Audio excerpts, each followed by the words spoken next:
امام کون ہیں؟ میں امام کا تعارف کروانا چاہتا ہوں، مجمع رہے گا میرے ساتھ؟ عزیزان گرامی، اللہ نے ایک نبی بھیجے تھے، ان کا نام تھا موسیٰ علیہ السلام، حضرت موسیٰ، نبی موسیٰ۔ توجہ، سارے مجمع کی توجہ، ان کی ہیبت مشہور تھی، جناب موسیٰ کا غیظ و غضب مشہور تھا، ہے ذہنوں میں؟ فوجی کو روکا فرعون کے، رک جا، مت مار، ظلم مت کر۔ اس نے کہا کون ہو تم؟ میں فرعون کا سپاہی ہوں۔ دوبارہ روکا، نہیں رکا، تیسری مرتبہ دھکا دیا، پہاڑ سے گرا، احرام مصر سے مر گیا۔ غیظ و غضب جناب موسیٰ کا مشہور، ظالم تھا، عام آدمی نہیں تھا، ظالم تھا۔ جناب موسیٰ نے اسے مار دیا۔ اللہ نے کہا اب ایک میں نے موسیٰ بھیجا ہے جس کا غیظ و غضب مشہور ہے، اب ایک اور موسیٰ کی ضرورت ہے۔ وہ موسیٰ کی ہیبت تھی، یہ کاظم ہونا چاہیے، نہیں پہنچا سکا۔ قرآن کریم کی آیت ہے وَالْقَاظِمِينَ الْغَيْظَ، جو غیظ و غضب پہ قابو رکھتے ہوں، وَالْعَافِينَ عَنِ النَّاسِ، اور لوگوں کو معاف کر دیتے ہوں، وہ اللہ کے بہت محبوب ہیں۔ کچھ لوگ پہنچ گئے ہیں ذہن گرامی۔ میں جلدی سے تقابل پیش کروں گا انبیاء علیہ السلام سے امام موسیٰ کاظم کا، جلدی جلدی، وقت نہیں۔ جناب موسیٰ، نبی موسیٰ کی ہیبت، غیظ، غضب، جب آئے تو قرآن میں آیت ہے، جب کوہ طور پہ گئے نا توریت لینے کے لیے، جب واپس آئے تو الواح تھی، لوح پہ، تختیوں پہ توریت لکھی تھی، اٹھا کے لا رہے تھے، دیکھا ساری امت دوبارہ بچڑے کو پوجنے لگی ہے، اللہ کو چھوڑ دیا، الواح پھینک دی، کہا ہارون کہاں؟ تو جناب قرآن کریم کی ہے کہ جناب موسیٰ علیہ السلام نے جناب ہارون کو گاڑی سے پکڑ لیا، کہا ہارون میرے پیچھے سب دوبارہ مشرک ہو گئے، تم نے روکا نہیں؟ تو جناب ہارون کے الفاظ قرآن کریم لا تأخذ بہ یبنا ہے میرے ماں جائے، لا تأخذ بلحیتی، میری داڑھی سے مجھے مت کھینچیں، ان قوم استضعفونی، لوگوں نے میری سنی ہی نہیں۔ سارے مجمع کی توجہ ہو، ہاتھ جوڑ کے کہہ رہا ہوں میری طرف دیکھیے گا، خون جگر دے کے جملہ پیش کر رہا ہوں۔ جناب ہارون نے جناب موسیٰ اپنے بھائی نبی سے کہا اے میرے ماں جائے، لوگوں نے سامری کے پیچھے چلنا شروع کر دیا۔ سامری کا پتہ ہے نا، جو جادوگر تھا، کہ لوگ میرے پیچھے آئے ہی نہیں، سامری کے پیچھے چل دیے۔ اب پتا چلا اگر کسی موسیٰ کا کوئی ہارون ہو، لوگ ہارون کو چھوڑ کے سامری کے پیچھے چل دیں تو گمراہ ہو جاتے ہیں۔ مجمع سارا نہیں ہے، مولا علی نے بھی اسی آیت کی تلاوت کی تھی۔ پہنچ گئے عزیزان گرامی، امت کو بتا دے سامریوں کے پیچھے مت چلو، آل محمد کا ساتھ مت چھوڑو، عظمت آل محمد کچھ اور ہے۔ ایسا نہ ہو کہ کسی جادوگر کے پیچھے چل پڑو، کسی دھوکے باز کے پیچھے۔ کون تھا وہ سامری؟ علم رکھتا تھا یا نہیں رکھتا تھا؟ تبھی تو لوگ دھوکہ کھا رہے تھے۔ نہیں ہے مجمع، علم بھی رکھتا تھا، سب کچھ تھا۔ بچڑے کے اندر سونے کا بچڑا بنایا، اس میں کچھ مٹی رکھ دی تھی جو سموں سے لی تھی، اس نے تفصیل کا وقت نہیں ہے، تو علم بھی رکھتا تھا۔ اب پتہ چلا آپ لوگ مولوی کہتے ہیں، ملا کہتے ہیں، اگر ملا گمراہ کرے، آل محمد سے دور کرے تو یاد رکھنا اس پہ اللہ کی لعنت ہے۔ پہنچ گئے لوگ، پہنچ گئے۔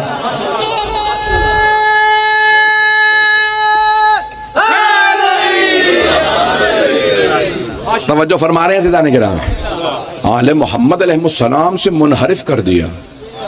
عزیزان گرامی، دور آل محمد کی عظمتوں کے پہچاننے کا دور ہے۔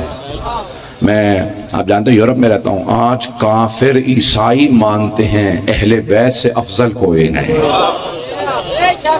ایک بہت بڑا مصنف تھا، انتقال ہو گیا چند سال پہلے، بھی کورونا میں انتقال ہوا، تقریباً 100 برس کے قریب تھا، عیسائی تھا، جارج جورڈیک کے نام سے۔ اس کی کئی کتابیں ہیں مولا علی پہ، اپنی ایک کتاب کے پہلے صفحے پہ لکھتا ہے کہ یہ جب کتاب چھاپنا تو اس کے اوپر یہ جملہ لکھ دینا کہ یا علی، اگر آپ کو عیسیٰ سے افضل مانوں تو دین اجازت نہیں دیتا ہے۔ عیسائی تھا نا، حضرت عیسیٰ کو اللہ کا بیٹا مانتا۔ توجہ کہ یا علی، اگر آپ کو عیسیٰ سے افضل مانوں تو میرا دین اجازت نہیں دیتا، اور اگر عیسیٰ کو آپ سے افضل مانوں تو عقل اجازت نہیں دیتے۔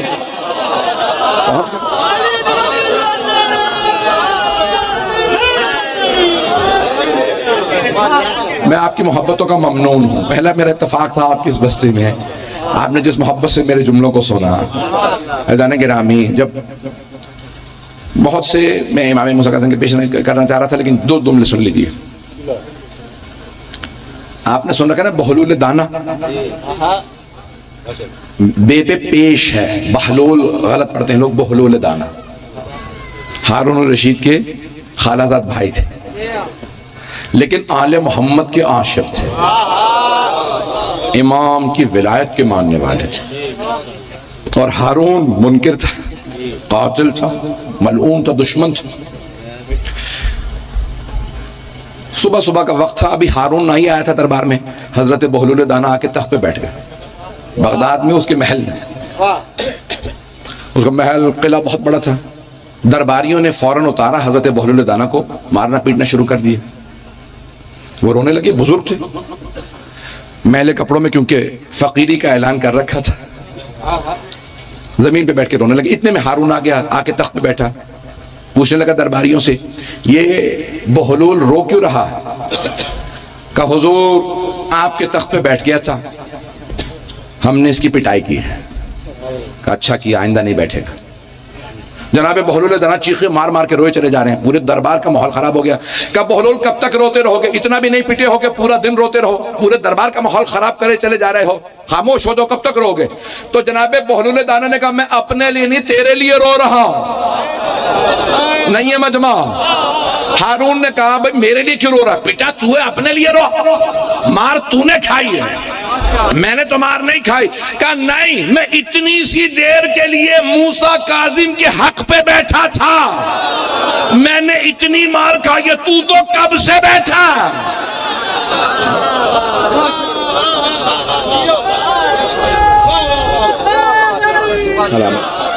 توجہ فرما رہے ہیں نا, کہ تو کب سے بیٹھا ہے, سوچ سوچ کے رو رہا ہوں, تو کتنا مار کھانے والا ہے. میری باتیں پہنچ رہے جانے گرامی. جانے گرامی, عظمت آل محمد کچھ اور ہے. آپ کے ذہنوں میں جناب یوسف علیہ السلام کی دعا ہے؟ جناب یوسف, زلیخا نے جب اظہار کیا تو جناب یوسف نے ہاتھ اٹھائے, رو کے کہا, رب السجن احب الی مما یدعوننی الیہ, پروردگارا مصر کی خواتین مجھے غلط نسبت دے رہی ہیں, میں نبی معصوم ہو کے بدنام ہو رہا ہوں, مجھے جیل بھیج دے تاکہ میں اس سے بچ جاؤں. توجہ.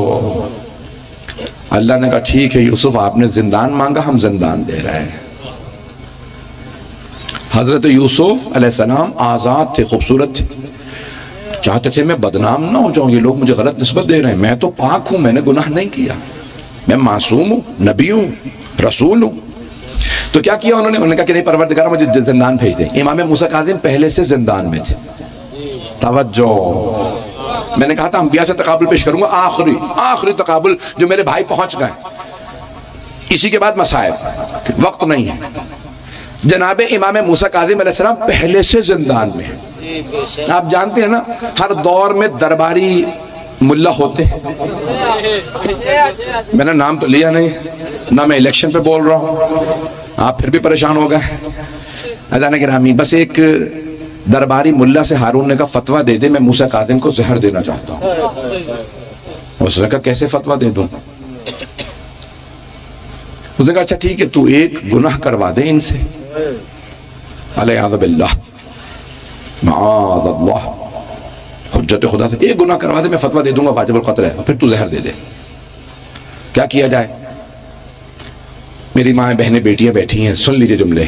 تو ایک مرتبہ اس نے کہا بھئی ایک بدکارہ کو لاؤ اور زندان میں بھیج دو, اگلے دن ہم نسبت دے کے زہر دلوا دیں گے یا پھانسی دلوا دیں گے. انہوں نے ایک بدکارہ کو پیسے دیے, لے کے آ گئے, زندان کا دروازہ بند کیا, چلے گئے. امام نے کہا خبردار قریب نہ آنا, میں آیت تطہیر کا مصداق ہوں, میں پاک ہوں. میری طرف دیکھیے گا سب. امام نے ہاتھ سے اشارہ کیا, سارے حجاب ہٹنے لگے. اس خاتون نے ایک مرتبہ دیکھا جنت نظر آ رہی ہے, پتہ نہیں لوگ ہیں یا نہیں. جیسے جنت کا نظارہ ہوا, ساری جنت کی مخلوقات نے کہا پیچھے ہٹ جا, یہ پاک امام ہے, جنت ان کے انتظار میں ہے, جنت ان کے صدقے میں بنی ہے. وہ رونے لگی, کہ مجھے تو پہلی دفعہ جنت نظر آئی ہے, اس نے رو کے کہا اے عبد صالح، عبد کہتے ہیں اللہ کے خاص بندے کو، صالح امام کے لقب ہے نا، کیونکہ وہ نام نہیں جانتی تھی، اسے تو کہا کہ ہم نے پھانسی دینی۔ اس نے کہا اے عبد صالح، میں نے آپ کو دیکھ کے اندازہ لگا لیا آپ اللہ کے مقرب ہیں، میں بدکارہ ہوں، کیا مجھ جیسی کی بھی توبہ قبول ہو سکتی ہے؟ حضرت یوسف علیہ السلام نے کیا کہا تھا؟ پروردگارہ یہ ساری خواتین بے شک جہنم میں جائیں، مجھے زندان بھیج دے تاکہ میں بدنام نہ ہوں، توجہ میں نبی ہوں، میں پاک ہوں، مجھے زندان بھیج دے۔ امام زندان میں تھے، بدکارائی، ایک مرتبہ اس نے کہا کیا میری توبہ قبول ہو سکتی ہے؟ امام نے کہا میں اللہ کا ولی ضمانت دیتا ہوں تو آج توبہ کر، شفاعت میں کروں گا۔ ایک مرتبہ حیدری ایک مرتبہ سجدے میں گر گئی، امام کی ابا امام نے اڑا دی، پردے میں رہے، خبردار۔ جب صبح آئے نا ہارون کے سپاہی تو انہوں نے کہا او خاتون، ہم نے تجھے پیسے دیے تھے سجدوں کے لیے نہیں، کہا خبردار اب مجھے ہاتھ نہ لگانا، میری توبہ قبول ہو گئی ہے۔ پتہ نہیں لوگ ہیں یا نہیں ہیں۔ رات میں امام علیہ السلام کہہ رہے تھے او خاتون مجھے ہاتھ نہ لگانا، میں پاک ہوں، اب وہ اتنی پاک تھی، اس نے کہا اس سپاہیو ہاتھ نہ لگانا، تم نہیں جانتے رات میری توبہ قبول ہو گئی ہے، میں نے جنت کا نظارہ کر لیا ہے، مجھے بشارت ہے اس عبد صالح کی، یہ ولی خدا ہے، حجت خدا ہے۔ ایک مرتبہ ان سب نے جا کے کہا وہ جو خاتون گئی تھی وہ بھی عابدہ زاہدہ بن گئی ہے، پتہ نہیں لوگ ہیں یا نہیں ہیں، ان کی بارگاہ میں گنہگار آئے تو پاک بن جائے۔ میں نے تمام کر دیا آپ کی زحمت کو، وقت نہیں رہا۔ حضران گرامی، اب ہارون نے دیکھا کوئی چارہ نہیں ہے، جاسوسی پہ جو جاتا ہے وہ انہی کا ہو جاتا ہے۔ میرے جملے پہنچ رہے ہیں؟ کچھ سپاہیوں سے بتایا جاسوسی کرو، دیکھو یہ کیا کرتے ہیں، کہ پوری رات تہجد پڑھتے رہے۔ جاسوس نے کیا کہا؟ پوری رات تہجد پڑھتے رہے۔ اس نے پوچھا ان کی تہجد کیسی ہے، تہجد کی نماز کیسی ہے؟ کہا لگتا ہے نماز بنی ہی ان کے لیے ہے۔ صبح کے جاسوس سے پوچھا صبح یہ کیا کر رہے تھے؟ کہا صبح قرآن کی تلاوت کر رہے تھے۔ کہا بتا قرآن ان کا کیسا ہے؟ کہا لگتا ہے قرآن آیا ہی ان کے لیے ہے۔ پتہ نہیں لوگ ہیں یا نہیں ہیں۔ میں دیکھ رہا ہوں بہت سی آنکھوں میں آنسو ہیں، اگر وقت ہوتا میں اور تفصیل میں جاتا، مجھے معلوم ہے نوحہ میرے بعد ہوگا، بس بھئی مغرب کا وقت قریب ہے، جانتے ہیں نا دعا کے مستجاب ہونے کا وقت ہے، اور اگر باب الحوائج کا واسطہ ہو تو دعائیں لازماً قبول ہوتی۔ آخری جملے سن لیجئے، 2 سے 4 منٹ کی زحمت، وقت اگر ہوتا تفصیل سے مسائل پڑھتا۔ مولا سلامت رہے، آباد رہے۔ بس بھئی برادران آ گئے ہیں، آپ جانتے ہیں ہارون نے جب دیکھا نا کہ میں جاسوس بٹھاتا ہوں تو وہ موسیٰ کاظم علیہ السلام کا شیعہ بن جاتا ہے، اگر کسی بدکارہ کو بھیج دوں وہ ان کی شیعہ بن جاتی ہے، توبہ طائب ہو جاتی ہے، جنتی بن جاتی ہے، کیا کیا جائے؟ اس نے کہا ایسے زندانوں میں رکھو، اتنا شکنجہ کرو کہ ان کی ہڈیوں تک زنجیریں پہنچ جائیں۔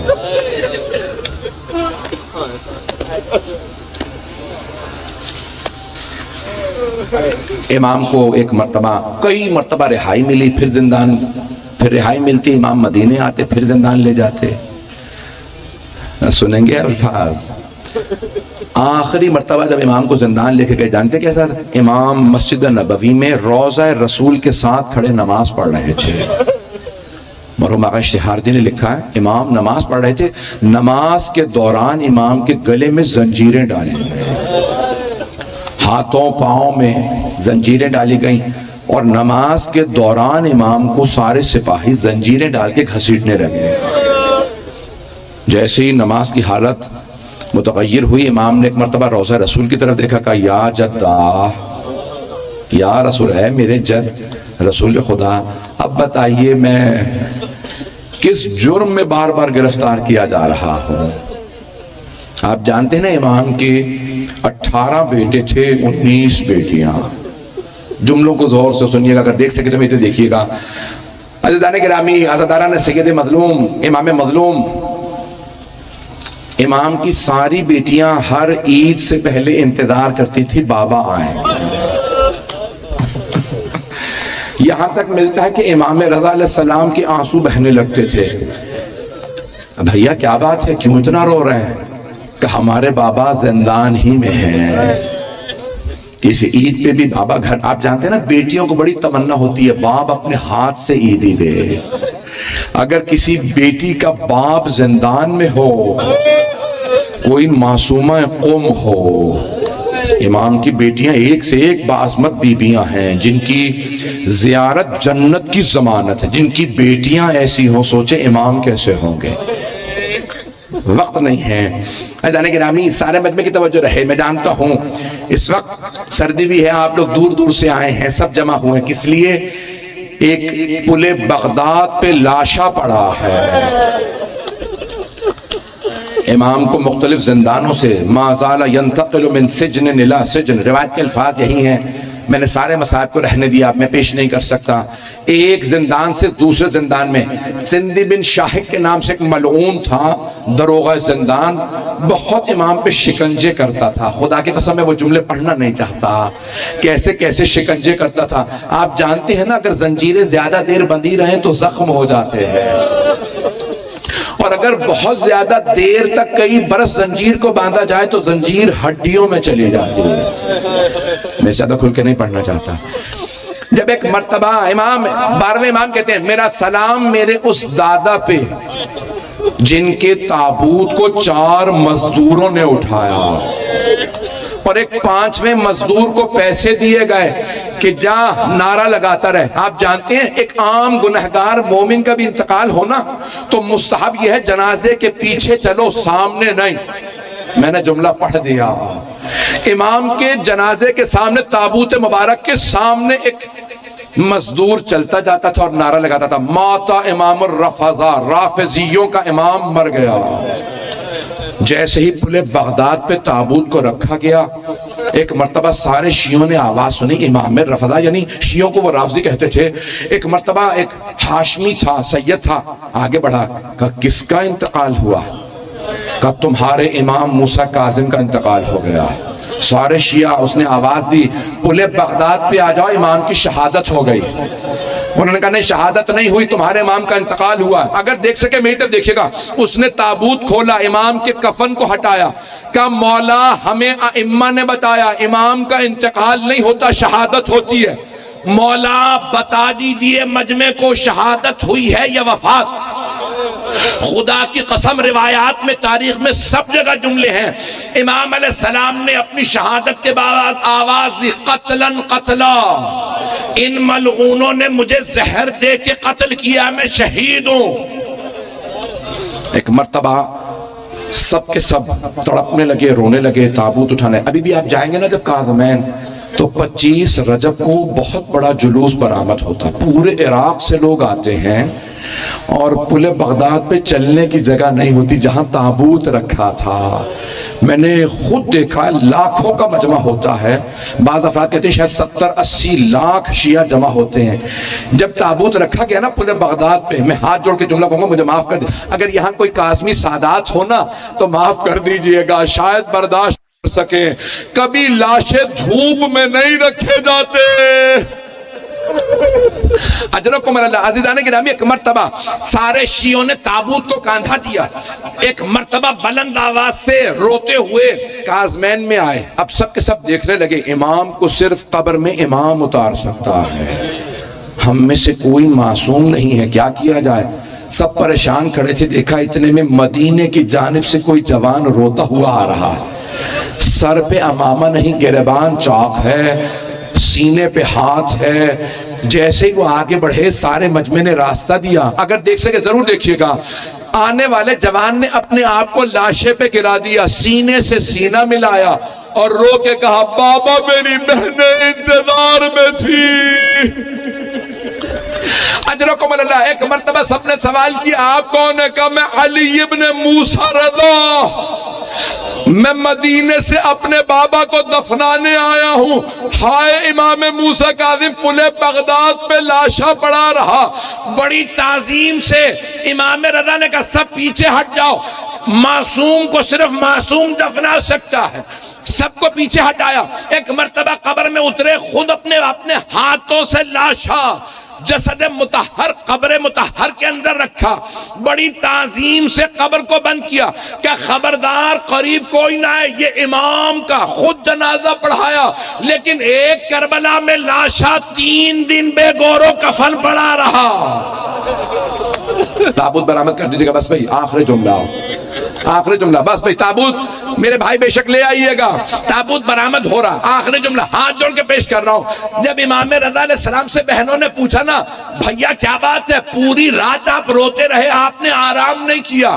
24 اور 25 کی درمیانی شب تھی. امام رضا نے کہا آج رات ہمارے بابا کو زہر دے دیا گیا. ایک مرتبہ بہنوں نے کہا بھیا زندان میں بھی کبھی زہر دیا جاتا ہے. ایک آدمی نے سوال کیا، او دروغا، او سپاہی، بتا ہمارے امام کے لاشے سے، امام کے تابوت سے زنجیریں کیوں لٹک رہے ہیں؟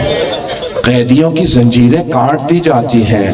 کہا تمہارے امام کی زنجیریں ہڈیوں تک چلے گئے تھے، کاٹی نہیں جا سکتی تھی. پوری دنیا میں صرف 3 تابوت ہیں جن سے زنجیریں لٹک رہی ہوتی ہیں. ایک امام موسیٰ کاظم کا تابوت ہے، ایک امام سجاد کا، اور ایک چھوٹی سی بی بی جن کا شام کے زندان میں جن کی شہادت ہوئی. بس بھئی تابوت آگے جب آپ ماتم کریں گے تو آج کسے پرسہ دیں گے؟ جناب فاطمہ الزہرا کو. بی بی آپ کا ایک اور بیٹا زہر سے شہید کر دیا گیا. خدا لعنت کرے ہارون الرشید پہ، اس کے بیٹوں پہ لعنت جس نے زہر دیا. آپ جب ماتم کریں گے آج جناب معصومہ قم کو ضرور پرسہ دیجئے گا، یا حسین